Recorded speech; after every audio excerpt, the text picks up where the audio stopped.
تحریک انصاف کے سربراہ عمران خان نے عدالت عالیہ میں خود ہی خط لکھا تھا کہ ان کی اسلام آباد میں واقع رہائش گاہ کے قریب غیر قانونی آبادیاں بڑھتی جا رہی ہیں، اس لیے عدالت ان کے خلاف اقدامات لیں۔ منی گالا کے نام سے ایکڑوں میں پھیلی اس رہائش گاہ کے مالک نے تو سوچا بھی نہیں تھا کہ جس مکان کے وہ مکی ہیں وہ بھی قانونی نہیں ہے۔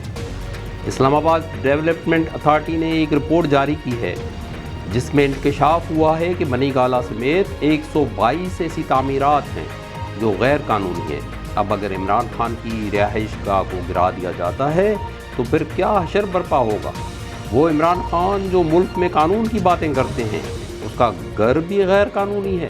اگر خان کے گھر پر قانون کا اطلاق نہیں ہوگا تو پھر کس کے گھر پر ہوگا؟ اب عمران خان کہیں گے کہ یہ بھی نواز لیگ کی سازش ہی ہوگی، انہوں نے جان بوجھ کر منی گالا کو گرانے کا منصوبہ بنایا ہے۔ ہو بھی سکتا ہے جناب، لیکن اپنے گھر کو گرانے کا کام تو خود عمران خان نے کر کے دکھایا۔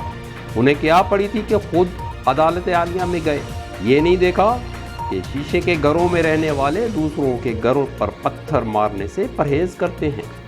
عمران خان آخرکار ایسے کام کیوں کرتے ہیں جو بیک فائر ثابت ہوتے ہیں؟ اب بھی 10 ارب روپے والا سوال تو باقی ہے۔ اگر یہ بھی بیک فائر ہوا تو ٹاڈا کیا بنے گا کالیا؟ اگر قانون سب کو ایک نظر سے دیکھتا ہے تو پھر یہ ثابت ہونا باقی ہے۔ اگر انصاف کی دیوی بھی سلیکٹو ہے تو پھر غریب کے لیے الگ اور امیروں کے لیے الگ قانون کا تصور سامنے آ ہی جائے گا۔ یہ تو صدیوں سے ہوتا رہا ہے کہ انصاف ہمیشہ امیروں کے گھر کا غلام رہا ہے۔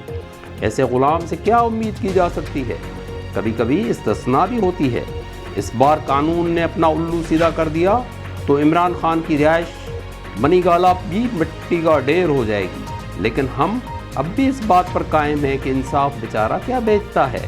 یہ تو ہم نے کئی بار دیکھ لیا ہے، کیا آزمائے کو پھر آزمائے۔ یقین مانیں انصاف تو عدالتوں سے نہیں ملتا۔